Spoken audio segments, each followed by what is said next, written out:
നാമത്തിന് മഹത്വമുണ്ടാകട്ടെ. നിങ്ങൾ യേശുവിൻ്റെ ഒരു ശിഷ്യനാണോ? ഞാൻ ഇത്രയും നാളും നിങ്ങളുടെ അടുക്കൽ വന്ന് യാചിച്ചിട്ട് ഞാൻ പിന്നെയും ചോദിക്കുകയാണ്, നിങ്ങൾ യേശുവിൻ്റെ ഒരു ശിഷ്യനാണോ? നമുക്ക് ആ വിഷയത്തിലേക്ക് കടക്കാം. മത്തായി 10:37-38. എന്നേക്കാൾ പിതാവിനെയോ മാതാവിനെയോ സ്നേഹിക്കുന്നവൻ എനിക്ക് യോഗ്യനല്ല. എന്നേക്കാൾ മകനെയോ മകളെയോ സ്നേഹിക്കുന്നവൻ എനിക്ക് യോഗ്യനല്ല. കുരിശെടുത്ത് എന്നെ അനുഗമിക്കാത്തവൻ എനിക്ക് യോഗ്യനല്ല. കർത്താവേ സ്തോത്രം. നമുക്ക് പ്രാർത്ഥിക്കാം. കരുണയുള്ള ദൈവമേ, സ്വർഗ്ഗസ്ഥ പിതാവേ, അടിയങ്ങൾ തിരുസന്നിധിയിൽ വന്നിരിക്കുന്നു. ശിഷ്യത്വത്തെക്കുറിച്ച് കർത്താവേ അടിയങ്ങളെ പഠിപ്പിക്കണമേ. ഞാനൊരു ശിഷ്യനാണോ എന്ന് ഒരാൾ ചോദിച്ചാൽ അവരോട് എന്തോ പറയണമെന്ന് എനിക്ക് പറഞ്ഞു തരണമേ. അതിന് തക്കതായ ശിഷ്യത്വത്തിൻ്റെ തെളിവുകൾ എന്നിൽ പ്രകടമാക്കണമെന്ന് യേശുവിൻ്റെ നാമത്തിൽ അപേക്ഷിക്കുന്നു. കൃപയോടെ കേൾക്കണമേ. ആമേൻ. ഇവിടെയാകുന്നു ശിഷ്യത്വം തുടങ്ങുന്നത്. കർത്താവിൻ്റെ കുരിശുമരണത്തിന് വളരെ അടുത്ത കാലത്ത് ജീവിച്ചിരുന്ന ഒരാളാണ് സെൻറ്റ് ജെറോം. എൻ്റെ കയ്യിൽ ജെറോമിൻ്റെ ഒരു ബൈബിൾ കമൻട്രി ഉണ്ട്. അത് വളരെ വിശേഷപ്പെട്ട ബുക്കാണ്. അദ്ദേഹം പറഞ്ഞു, good better best, never let it rest till your good is better and your better is best.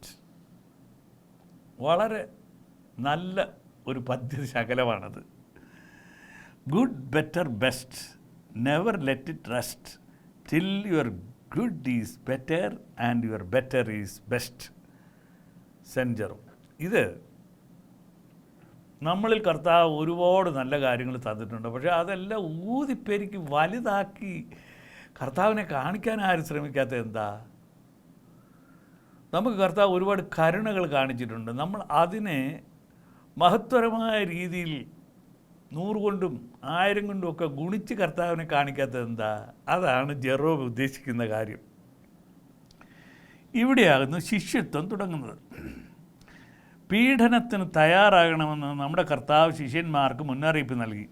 ശത്രുക്കൾക്ക് നേട്ടമുണ്ടാക്കുന്ന എല്ലാ കാര്യങ്ങളും ലൗകികമോ രാഷ്ട്രീയമോ ആയ ആശങ്കകളുമായി ഇടപെടാതിരിക്കുക. പറഞ്ഞാൽ വല്ലവരും കേൾക്കുമോ? ഈ ലോകം ഭരിക്കുന്നത് ആരാണ്?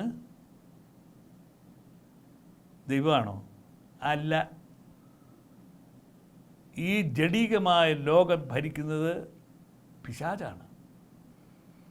നമ്മുടെ കർത്താവ് വ്യാകുലപ്പെട്ട അവസരത്തിൽ ഗെത്സമനാം തോട്ടത്തിൽ വെച്ച് കർത്താവിൻ്റെ ശിഷ്യനായ യൂദാ അദ്ദേഹത്തെ കാണിച്ചു കൊടുക്കുന്നു. ബാക്കിയുള്ളവരെ അറസ്റ്റ് ചെയ്യാനായിട്ട് വരുമ്പോൾ കർത്താവ് ഇതെല്ലാം നോക്കി നിന്ന് കണ്ടു.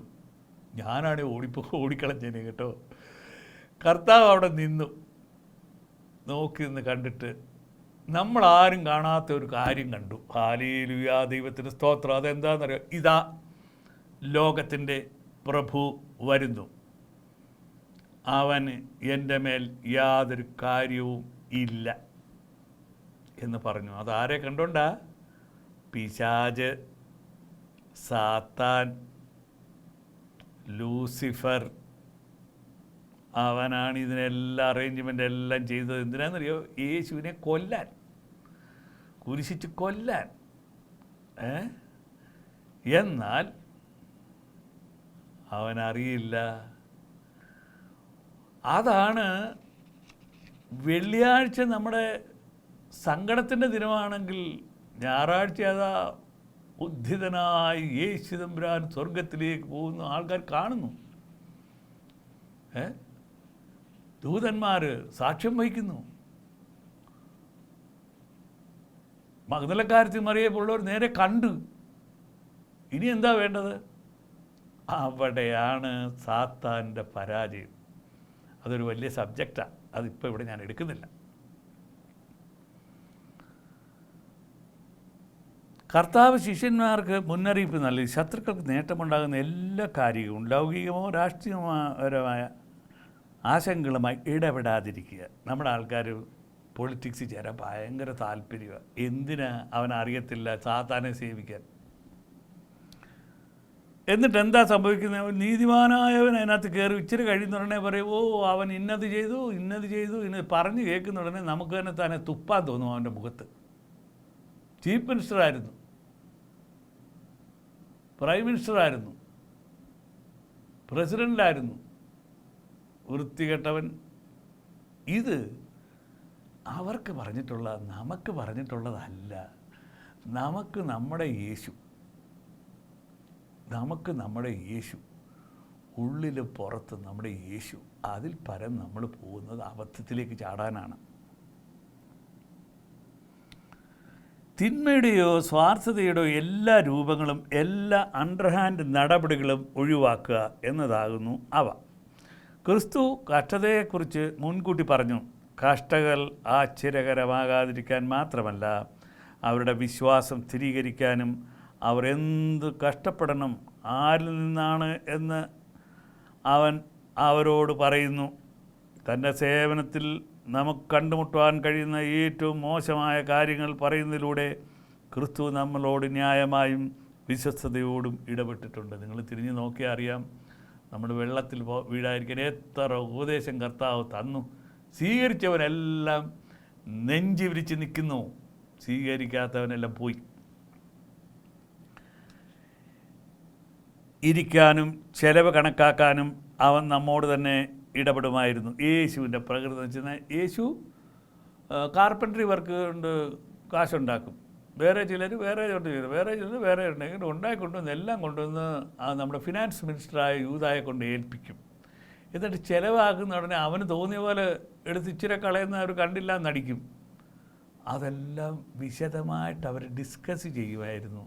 Transparency of everything was predominant in the life of Jesus. അല്ലാതെ രഹസ്യമായിട്ടുള്ള ഒരു സംഗതി, അകത്തോട്ട് കയറിയ ഒരു കാര്യം പുറത്തോട്ട് കയറിയ ഒരു മാതിരി ആൻറ്റി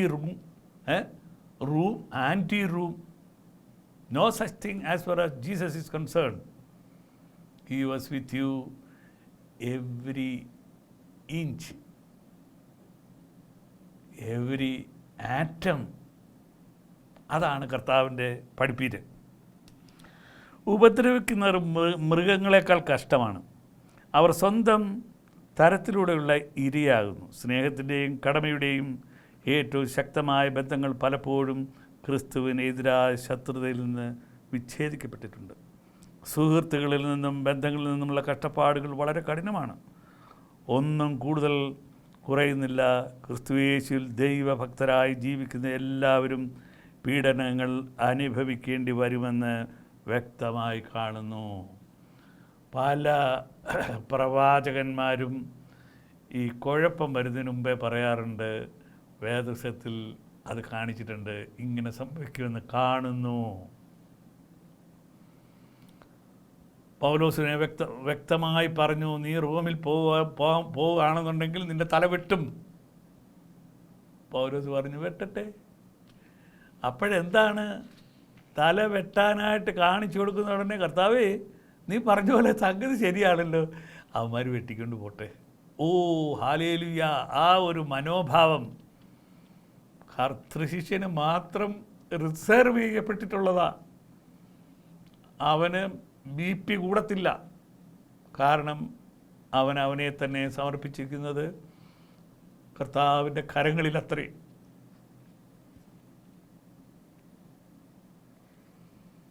പ്രശ്നത്തിൻ്റെ ഈ പ്രവചനങ്ങൾക്കൊപ്പം ഒരു സമയത്തേക്കുള്ള ഉപദേശങ്ങളും സുഖസൗകര്യങ്ങളുമാണ് കർത്താവ് നമുക്ക് ഒരുക്കിയിട്ടുള്ളത്. ക്രിസ്തുവിൻ്റെ ശിഷ്യന്മാരെ സർപ്പങ്ങളായി വെറുക്കുകയും പീഡിപ്പിക്കുകയും ചെയ്യുന്നു. അവരുടെ നാശം അന്വേഷിക്കപ്പെടുന്നു. അവർക്ക് സർപ്പത്തിൻ്റെ ജ്ഞാനം ആവശ്യമാണെന്ന് കർത്താവിന് അറിയാമായിരുന്നു. ഈ സാഹചര്യത്തിൽ എങ്ങനെ രക്ഷപ്പെടണം? കൊട്ടയ്ക്കകത്ത് കയറി കിടക്കണം. അത് ജ്ഞാനമാണ്. കൊട്ടയ്ക്കകത്ത് കയറി കിടക്കുകയാണെന്നുണ്ടെങ്കിൽ കിളിവാതിൽ കൂടെ കയറ് കെട്ടി താഴോട്ട് ഇറക്കി രക്ഷപ്പെട്ടു പോകാം. അത് സർപ്പത്തിൻ്റെ ജ്ഞാനമാണ്. അതെല്ലാം കൊടുത്താരാ? കർത്താവ്. രക്ഷപ്പെടുന്നതിന് വേണ്ടി ഓരോരുത്തർക്കും നമ്മൾ എതിരാളികളുടെ മുൻപാകെ നമ്മൾ നിൽക്കുമ്പോൾ എന്ത് സംസാരിക്കണമെന്നുള്ളതിനെക്കുറിച്ച് നീ വ്യാകുലപ്പെടരുത്. For I shall give you a mouth and wisdom which all your adversaries shall not be able to resist nor gainsay. പറയുന്നത് പരിശുദ്ധാത്മാവായിരിക്കും. നമ്മളെന്തിനാ ആകുന്നത്? വേണ്ട, ഒന്നും വേണ്ട, കർത്താവ് നോക്കിക്കൊള്ളൂ. പക്ഷേ ആരോടും മോശമായി പെരുമാറരുത്. വിവേകപൂർണമായ പരിചരണം ഉണ്ടായിരിക്കണം. പ്രാവുകളെപ്പോലെ നിരുപദ്രവകാരിയായിരുന്നാൽ മാത്രം പോരാ, ആരെയും നമ്മൾ ഉപദ്രവിക്കുകയരുത്. ഉത്കണ്ഠാകുലവും ആശയക്കുഴപ്പത്തിലുമാക്കുന്നതുമായ ചിന്തയല്ല ഈ പരിചരണം. നന്നായി സംസാരിക്കുന്നതിനേക്കാൾ നല്ലത് എങ്ങനെ ചെയ്യാമെന്ന് ക്രിസ്തുവിൻ്റെ ശിഷ്യന്മാർ ചിന്തിക്കണം. വാചകം കലക്കുക. എന്തുവാ? Take the case of Benny Hinn. വാചകം അടിക്കുന്നു, കോട്ടൂരി അടിക്കുന്നു, അത് ചെയ്യുന്നു, ഇത് ചെയ്യുന്നു. പ്രവൃത്തി എന്തുവാ? കാശ് സമ്പാദിക്കുക, ഒരുപാട് കാശ് സമ്പാദിക്കുക. കാശ് ഒരുപാട് സമ്പാദിച്ചാൽ മറ്റവനായിരിക്കും കമാൻഡിങ് ഓഫീസർ. അതെപ്പോഴും നമ്മൾ മനസ്സിൽ വെക്കേണ്ട ഒരു കാര്യമാണ്. പരീക്ഷണഘട്ടത്തിൽ പരിശുദ്ധാത്മാവേ കൂടെയിരിക്കണമേ എന്ന് പ്രാർത്ഥിക്കണം. ഓരോ ചുവടും യേശുവിൻ്റെ ഇഷ്ടപ്രകാരം വയ്ക്കണം. എന്തു വന്നാലും നേർപാതയിൽ നിന്ന് വ്യതിചലിക്കരുത്. യേശുവിൻ്റെ മുഖത്തേക്ക് നോക്കുക. അതാണ് വികാരപരമായ സമീപനം. ഞാൻ ഒരു പ്രാവശ്യം വികാരപരമായി യേശുവിൻ്റെ ശിഷ്യൻ എന്താണ് ചെയ്യേണ്ടതെന്ന് പറഞ്ഞാൽ മുഖത്തേക്ക് നോക്കുക. യേശുവിൻ്റെ മുഖത്തേക്ക് സൂക്ഷിച്ച് നോക്കുക. അവിടുന്ന് വരുന്ന ദിവ്യപ്രകാശം നിങ്ങളുടെ ഹൃദയത്തിലേക്കാണ് വരുന്നത്. ബിക്കോസ് പൗലോസ് പറഞ്ഞു, എന്താണെന്നറിയോ? നിങ്ങൾ ദൈവത്തിൻ്റെ ആലയമെന്നും ദൈവത്തിൻ്റെ ആത്മാവ് നിങ്ങളുടെ ഉള്ളിൽ വസിക്കുന്നുവെന്നും നിങ്ങൾ അറിയുന്നില്ല. അത് ഹൃദയത്തിലേക്കാണ് വരുന്നത്. നിങ്ങൾ സൂക്ഷിച്ച് നോക്ക്. നിങ്ങൾ സൂക്ഷിച്ച് നോക്ക്, നിങ്ങൾക്ക് ഉടനെ ഉത്തരം ലഭിക്കും. സകല കൺഫ്യൂഷനും മാറും, എല്ലാം അപ്രത്യക്ഷമാകും. യേശുവിനോട് കൂടുതൽ അടുക്കുവാൻ ഇടയായിത്തീരും. നിരന്തരമായ സഹകരണം പ്രതീക്ഷിച്ചുകൊണ്ട് യേശുവിൻ്റെ പാദത്തെ അഭയം പ്രാപിക്കുക. നേട്ടം കൊയ്യുക ഒന്നുമില്ല. കർത്താവിൻ്റെ പാദത്തിൽ അഭയം പ്രാപിക്കുക. അത് മാത്രമേ ഉള്ളൂ നമ്മുടെ രക്ഷയ്ക്കുള്ള മാർഗം. രക്ഷകൻ ആരാ? യേശു. നിങ്ങൾ കണ്ടവരെ എല്ലാവരെയും ഭജിക്കുന്നു, അതുകൊണ്ടുള്ള നാശം നിങ്ങൾക്ക് വന്നുകൊണ്ടിരിക്കുന്നു. രക്ഷകൻ ആരാ? യേശു. പൗലോസ് പറഞ്ഞു, പൗലോസ് നിങ്ങൾക്ക് വേണ്ടി ക്രൂശിക്കപ്പെട്ടുവോ? അപ്പല്ലോസ് നിങ്ങൾക്ക് വേണ്ടി ക്രൂശിക്കപ്പെട്ടതോ? ക്രൂശിക്കപ്പെട്ടത് യേശു അല്ലയോ? അല്ല. കന്യക പറയാം ക്രൂശിക്കപ്പെട്ടു, പരിമള തിരുമേനി ക്രൂശിക്കപ്പെട്ടു, ഗീവർഗീസ് സഹദാ ക്രൂശിക്കപ്പെട്ടു. അവരുടെ രക്തത്തിലാണ് നമുക്ക് രക്ഷ കിട്ടിയിരിക്കുന്നത്. ഇതാണ് നാശത്തിലേക്കുള്ള പാത. അതെ, ഞാനിത് അടുപ്പിച്ച് പല പ്രാവശ്യം പറഞ്ഞു. നിങ്ങളിൽ പലർക്കും എന്നോട് വെറുപ്പ് തോന്നും.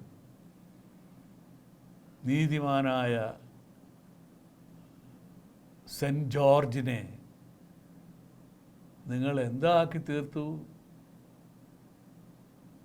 കോഴിക്കറിയും അതും അപ്പവും മണ്ണാങ്കട്ടയും ഒക്കെ കൊടുത്ത് അദ്ദേഹത്തെ അശുദ്ധനാക്കാൻ ശ്രമിച്ചവരാണ് നിങ്ങൾ. ഇത് പാപമാണ്. നിങ്ങൾ പാപത്തിനുള്ള ശിക്ഷ അനുഭവിക്കും, തീർച്ചയാണ്. ഒരു അപ്പോസ്തലനെയും ശിഷ്യനെയും തമ്മിൽ വേർതിരിക്കുവാൻ ആളുകൾക്ക് ബുദ്ധിമുട്ടാണ്. ഒരു അപ്പോസ്തലൻ ഒരു ദൂതനും സ്ഥാനാപതിയുമാണ്. ഒരു ശിഷ്യൻ ഒരു ഉപദേഷ്ടാവിൻ്റെയോ അധ്യാപകൻ്റെയോ മറ്റേതെങ്കിലും ജ്ഞാനിയുടെയോ അനുയായിയും വിദ്യാർത്ഥിയുമാണ്. മറ്റൊരാളുടെ പഠിപ്പിക്കലുകൾ സ്വീകരിക്കുന്നതും സഹായിക്കുന്നതും അല്ലെങ്കിൽ ഏതെല്ലാം കലയോ ശാസ്ത്രമോ പഠിപ്പിക്കുന്ന ഒരാളെ ഇവിടെ സുവിശേഷം അറിയിക്കുക എന്നുള്ളതാകുന്നു ശിഷ്യൻ്റെ ജോലി. നിങ്ങൾ എന്തൊക്കെ ചെയ്യുന്നവരാണെന്ന് ദൈവത്തിന് മാത്രം അറിയാം. പക്ഷേ യേശുവിൻ്റെ സുവിശേഷം നിങ്ങളോട് അറിയിക്കുന്നത് ഞാനൊരു ശിഷ്യനായിട്ടാണ്. അതാണ് എൻ്റെ ജോലി. ഉടനെ താനെ കയറി അപ്പോസ്തലനാകുന്നു, ഉടനെ താനെ സിംഹാസനത്തിന്മേൽ ആരൂഢനാകുന്നു, ഉടനെ പോപ്പിൻ്റെ കുട്ടി തലകുത്തിക്ക്. What are you talking? If you are a disciple, behave like a disciple, not more than that. Mathai 16:24 ആരെങ്കിലും എന്നെ അനുഗമിക്കാൻ ആഗ്രഹിക്കുന്നുവെങ്കിൽ അവൻ തന്നെത്താൻ നിഷേധിക്കുകയും അവൻ്റെ കുരിശ് എടുത്ത് എന്നെ അനുഗമിക്കുകയും ചെയ്യട്ടെ. അതുപോലെ തന്നെ ലൂക്കോസ് 14:27 എന്നാൽ കുരിശ് ചുമന്ന് എൻ്റെ പിന്നാലെ വരുന്നവന് എൻ്റെ ശിഷ്യൻ ആകാം. ശിഷ്യത്വം എന്നത് ക്രിസ്തുവിൻ്റെ അനുയായികളെന്ന നിലയിൽ നമുക്ക് ഒരു നിർബന്ധമാണ്. നമുക്കൊരു ചോയ്സ് ഇല്ല. ഓരോ പുതിയ വിശ്വാസിക്കും ഉറച്ച അടിത്തറ ഉറപ്പാക്കുന്ന ഉറച്ച ബൈബിൾ തത്വങ്ങൾ അവൻ്റെ രാജ്യം കെട്ടിപ്പടുക്കണം. ഓർക്കുക, ഗ്രഹാം സ്റ്റെയിൻസിൻ്റെയും മക്കളുടെയും ക്രൂരമായി ചുട്ടുകൊന്നപ്പോൾ നമ്മൾ പ്രതികരിച്ചില്ല, നമ്മൾ തിരിച്ചടിച്ചില്ല, നമ്മൾ വാരൂരിയില്ല. അത് ക്രിസ്തുവിനെതിരാണ്. പിന്നെ നമ്മൾ എങ്ങനെ തഴച്ചു വളർന്നു? സ്വർഗീയ സൈന്യങ്ങൾ പ്രതികാരം ചെയ്യും, പ്രതികാരം എൻ്റേതാണ് എന്ന് കർത്താവ് അരുളി ചെയ്യുന്നു. ഹല്ലേലൂയ. നിങ്ങളൊരു ശിഷ്യനാണെങ്കിൽ അധ്യാപകനെ ശ്രദ്ധിക്കുകയും അനുസരിക്കുകയും ചെയ്യുക. ക്രിസ്ത്യാനിയും വിശ്വാസിയും ശിഷ്യനും തമ്മിലുള്ള വ്യത്യാസം, ക്രിസ്ത്യാനിയാണ് നിങ്ങളെങ്കിൽ അത് നിങ്ങളുടെ ജാതിയുടെയും മതത്തിൻ്റെ സർട്ടിഫിക്കറ്റാണ്. അതിൽ കൂടുതൽ ഒരു ചുക്കുമില്ല. നിങ്ങളൊരു വിശ്വാസിയാകുന്നെങ്കിൽ പതിവായി പള്ളി പോവും, അല്ലെ പോകാതിരിക്കും. ബൈബിൾ പഠിക്കുകയോ പഠിക്കാതിരിക്കുകയോ ചെയ്യും. പ്രാർത്ഥിക്കും, പ്രാർത്ഥിക്കാതിരിക്കും. ദശാംശവും വഴിപാടും നൽകാതിരിക്കും തുടങ്ങിയവ. തന്നെ രക്ഷിക്കണമെന്ന് യേശുവിനോട് ആവശ്യപ്പെടുന്ന ഒരു പ്രാർത്ഥന അദ്ദേഹം ഒരു പക്ഷേ പറഞ്ഞിട്ടുണ്ടാകാം. അതാണ് വിശ്വാസി. ഒരു വിശ്വാസി യേശുവിൽ വിശ്വസിക്കുന്നു, എന്നാൽ അവനെ രൂപാന്തരപ്പെടുത്തുവാൻ യേശുവിനെ അനുവദിക്കാതിരിക്കുകയോ ചെയ്തിട്ടില്ല.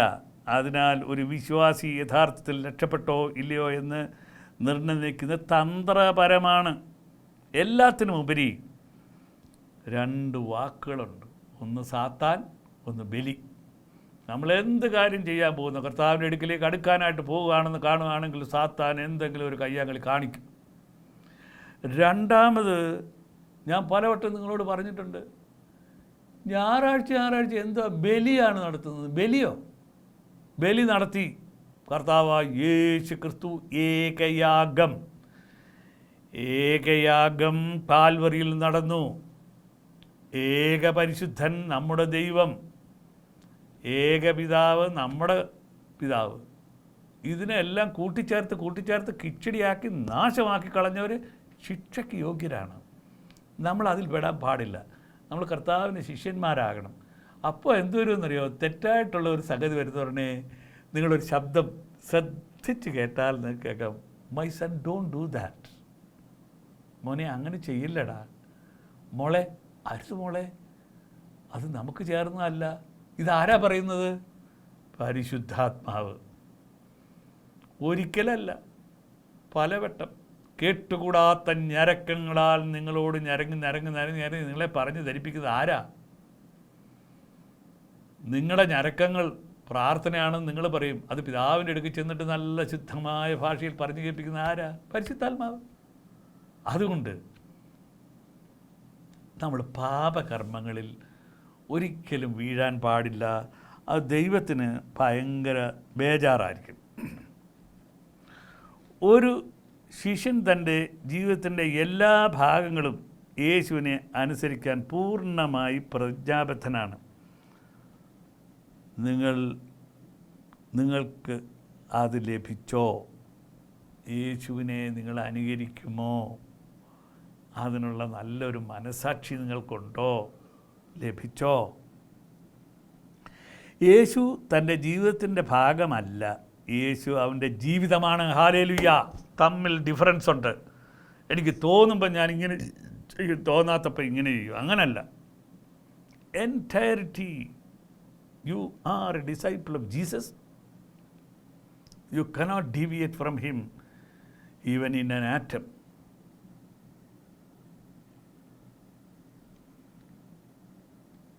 ഒരു ശിഷ്യൻ തൻ്റെ യജമാനനെ അനുഗമിക്കുന്നതിനായി എല്ലാം ഉപേക്ഷിച്ചു.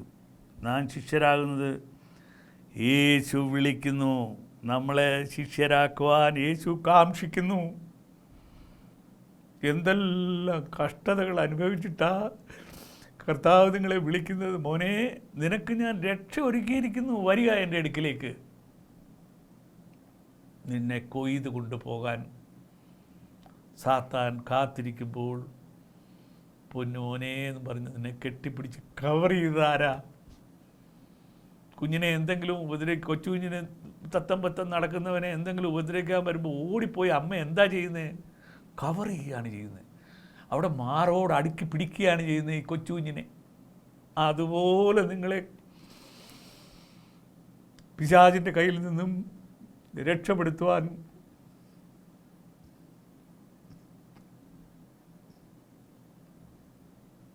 നമ്മുടെ കർത്താവ് മാറോട് അടുക്കി പിടിക്കുന്നു. നീ ഒരു ശിഷ്യനാകണ്ടായോ? ചിന്തിക്കുക.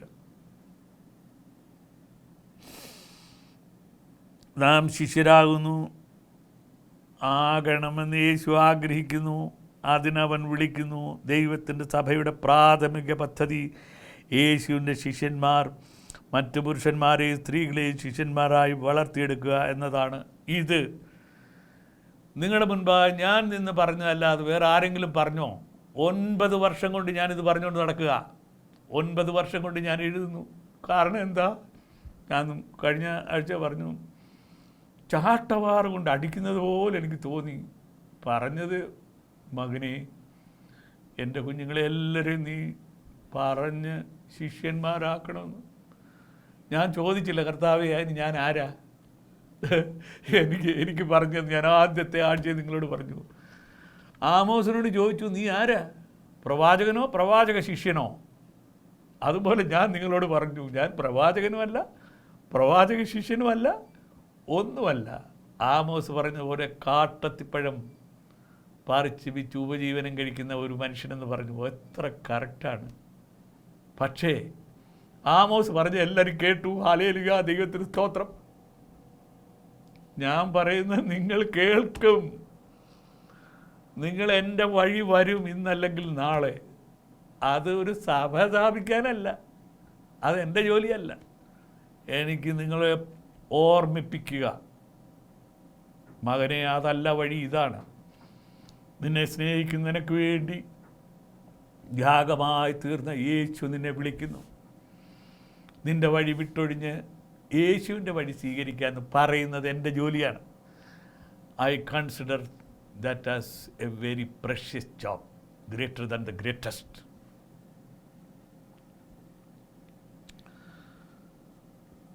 ലൂക്കോസിൻ്റെ സുവിശേഷം പഠിപ്പിക്കുമ്പോൾ വില്യം ബാർക്ലേ പറഞ്ഞത്, ഒരു ശിഷ്യനാകാതെ യേശുവിനെ അനുഗമിക്കാൻ കഴിയും.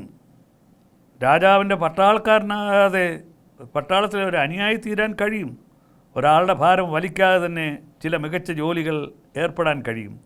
ഒരിക്കലും ഒരു ചെറുപ്പക്കാരനെ ഒരു വലിയ പണ്ഡിതനുമായി സംസാരിച്ചപ്പോൾ അദ്ദേഹം പറഞ്ഞു, അതിനാൽ അവൻ നിങ്ങളുടെ വിദ്യാർത്ഥികളിൽ ഒരാണ് എന്ന് എന്നോട് പറഞ്ഞു. ടീച്ചർ പറഞ്ഞു, വിനാശകരമായ മറുപടിയായിരുന്നു അത്. അദ്ദേഹം എൻ്റെ പ്രഭാഷണങ്ങളിൽ പങ്കെടുത്തിരിക്കാം, പക്ഷേ അദ്ദേഹം അതിലൊരാളായിരുന്നില്ല.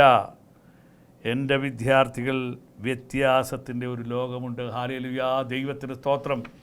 കർത്താവിൻ്റെ ശിഷ്യന്മാരുടെ ജീവിതത്തിൽ വ്യത്യാസത്തിൻ്റെ ഒരു ലോകമുണ്ട്. അത് യേശുവിൻ്റെ ലോകമാണ്. യേശു എങ്ങനെ ജീവിച്ചുവോ അതുപോലെ ജീവിക്കുന്ന ഒരനുഭവം. അപ്പോൾ ഉടനെ പോയി ക്രൂശിൽ പോകുന്നില്ല. കർത്താവ് അതെല്ലാം ചെയ്തു കഴിഞ്ഞു. കർത്താവിൻ്റെ ക്രൂശിലെ മരണത്താൽ നമുക്ക് സകലതും നേടി തന്നു. ഇനിയിപ്പോൾ വേണ്ടെന്താന്നൊരു obey Jesus and his commands to please the lord. എങ്കിൽ നിങ്ങളും നിങ്ങളുടെ കുടുംബവും അനുഗ്രഹിക്കപ്പെടും.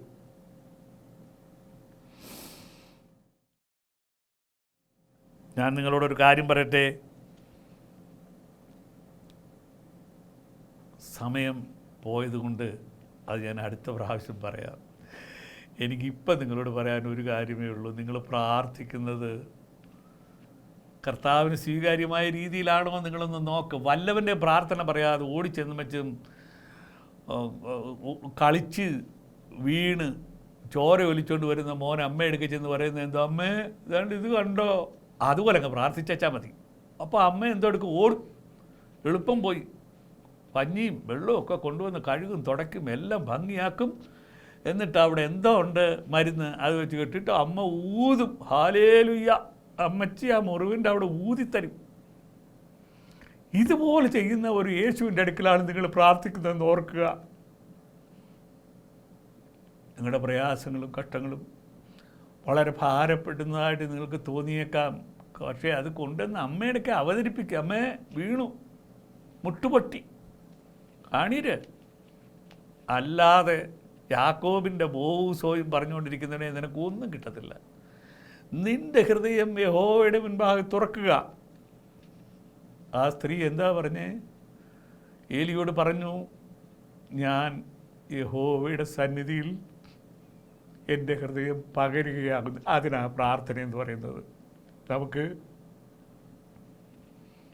വീണ്ടും കാണുന്നവരെ കർത്താവ് നിങ്ങളെ കാത്ത് സൂക്ഷിക്കട്ടെ, എല്ലാവിധമായ കൃപകളാലും നിറയ്ക്കട്ടെ. നിങ്ങളോട് തന്നെ ഒന്ന് ചോദിക്കൂ, have an introspection whether I should become a disciple of Jesus today or not. നമുക്ക് പ്രാർത്ഥിക്കാം. കർത്താവേ, വചനത്തിനായി സ്തോത്രം, കൂടെ ഇരുന്നതിനായി സ്തോത്രം. കേട്ടവരെല്ലാം യേശുവിൻ്റെ ശിഷ്യരാക്കണമെന്ന് യേശുവിൻ്റെ നാമത്തിൽ അപേക്ഷിക്കുന്നു. കൃപയോടെ കേൾക്കണമേ. ആമേൻ.